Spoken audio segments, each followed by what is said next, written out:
वंदे मातरम बच्चों। आज हम पढ़ेंगे गद्य में कक्षा 9 में हिंदी में गद्य का पहला पाठ है प्रेमचंद। और इन्होंने ये जो कहानी लिखी है दो बेलों की कथा। तो हम सबसे पहले प्रेमचंद जी का कवि परिचय पढ़ लेते हैं। लेखक परिचय देखिए, प्रेमचंद जी का जन्म सन 1880 में बनारस के लमही गांव में हुआ था। उनका मूल नाम धनपत राय था। मूल नाम तो था इनका धनपत राय और बनारस के लमही गांव में इनका जन्म हुआ 1880 में। प्रेमचंद का बचपन अभाव में बीता और शिक्षा बीए तक ही हो पाई। अभाव में मतलब गरीब परिवार से ये थे और इनकी शिक्षा भी ज़्यादा नहीं हो पाई। बीए तक की इन्होंने पढ़ाई की। उन्होंने शिक्षा विभाग में नौकरी की, परंतु असहयोग आंदोलन में सक्रिय भाग लेने के लिए सरकारी नौकरी से त्यागपत्र दे दिया और लेखन कार्य में पूरी तरह समर्पित हो गए। अब देखिए, सरकारी नौकरी से इन्होंने त्यागपत्र देकर गांधी जी के साथ असहयोग आंदोलन में मतलब जुड़ गए और पूरी तरह से लेखन कार्य करने लग गए। सन 1936 में इस महान कथाकार का देहांत हो गया। देखिए, ये एक ऐसे कथाकार थे जिन्होंने स्वतंत्रता की लड़ाई में भी सहयोग दिया और ऐसा ऐसा साहित्य इन्होंने लिखा कि पहले तो ये लिखते थे उर्दू में। जब इन्होंने लिखना शुरू किया तो इन्होंने उर्दू में सोजो वतन नाम की एक किताब लिखी थी, जिसमें इन्होंने अपने देश प्रेम के बारे में लिखा, अपने राष्ट्र प्रेम के बारे में लिखा, जो इसमें अंग्रेजों के साथ बगावत का थोड़ा सा था। तो अंग्रेज सरकार ने उस किताब को जब्त कर लिया और फिर इन्होंने अपना नाम बदल लिया और फिर ये प्रेमचंद नाम से लिखने लग गए।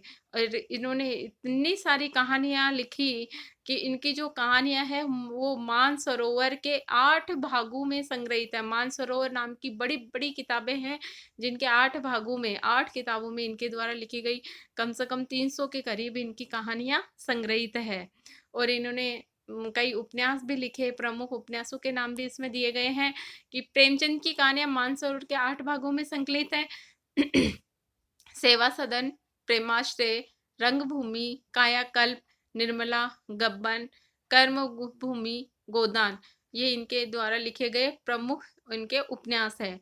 उन्होंने हंस, जागरण, माधुरी आदि पत्रिकाओं का संपादन भी किया, यानी इन पत्रिकाओं को निकलवाया। कथा साहित्य के अतिरिक्त प्रेमचंद ने निबंध एवं अन्य प्रकार का गद्य लेखन भी प्रचुर मात्रा में किया। प्रेमचंद साहित्य को सामाजिक परिवर्तन का सशक्त माध्यम मानते थे। हाँ, जो मतलब एक कहा जाता है ना कवि के बारे में कि जहाँ ना पहुँचे रवि वहाँ पहुँच जाए कवि। यानी सूर्य की रोशनी भी जहाँ नहीं पहुँच सकती वहाँ पर कवि के विचार, कवि की भावनाएं पहुँच जाती है, कवि की लेखनी वहाँ तक पहुँच जाती है। तो प्रेमचंद जी भी ये सोचते हैं कि अगर समाज में परिवर्तन लाना है तो वो साहित्य के माध्यम से समाज में परिवर्तन लाया जा सकता है।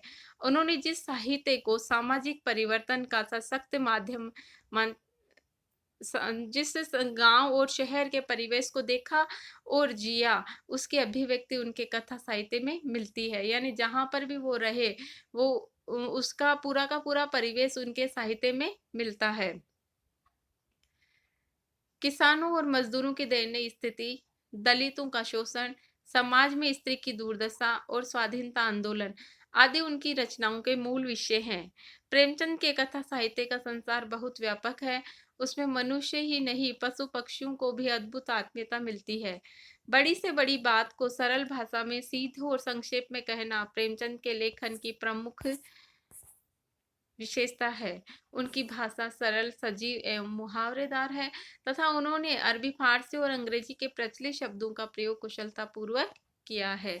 यानी छोटी से छोटी बात को भी बड़ी आत्मीयता से वो समझाते थे, कहते थे और संक्षेप में कहते थे कि लोगों को अच्छी लगे और उनको समझ में आ जाए। अब देखिए, ये जो दो बैलों की कथा है, ये दो बैल प्रतीक है हमारे भारतीय जनता का, जो कि एकदम सीधी-सादी और सरल स्वभाव की हमारे भारत के लोग हैं। और जब अंग्रेज यहाँ पर आए और उन अंग्रेजों ने कैसे हमारे ऊपर अत्याचार किया, फिर भी हमारे देश के लोग कितने सीधे और भोले-भाले सरल स्वभाव के थे कि उनके अत्याचारों को समझ नहीं पाए।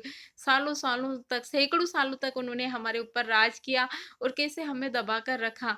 तो उन 2 बेलों के माध्यम से उन्होंने ये कथा समझाई है कि 2 बेलों की कथा के माध्यम से प्रेमचंद ने कृषक समाज और पशुओं के भावात्मक संबंध का वर्णन किया है। यानी एक एक तरफ तो किसान है और एक तरफ पशु है कि कैसे किसान जानवरों से भी कितना प्रेम है उनका होता है आपस में, उसका वर्णन इस कहानी में आया है। इस कहानी में उन्होंने यह भी बताया है कि स्वतंत्रता सहज में नहीं मिलती, उसके लिए बार-बार संघर्ष करना पड़ता है। हाँ, कवि कहते हैं कि जो हम स्वतंत्रता चाहते हैं, वो इतनी आसानी से, इतनी सरलता से हमें मिलने वाली नहीं है। इसके लिए हमें बार-बार संघर्ष करना पड़ेगा। जैसे कि इस पाठ में 2 बेलू ने किया है, अपनी स्वतंत्रता के लिए बार-बार संघर्ष किया, वैसा ही संघर्ष हमें करना पड़ेगा। इस प्रकार परोक्ष रूप से यह कहानी आज़ादी के आंदोलन की भावना से जुड़ी है। हाँ, आज़ादी की भावना से ये कहानी जुड़ी हुई है। इसके साथ ही इस कहानी में प्रेमचंद ने पंचतंत्र और हितोपदेश की कथा परंपरा का उपयोग और विकास किया है। पंचतंत्र और हितोपदेश में जो कहानियाँ लिखी गई है, उसी की हिसाब से, उसी के लहजे में ये कहानी लिखी है। तो इस कहानी में वर्णन आया है 2 बेलों की कथा, जो कि भारतीय जनता का प्रतीक है। ये कहानी हम अगले वीडियो में पढ़ेंगे।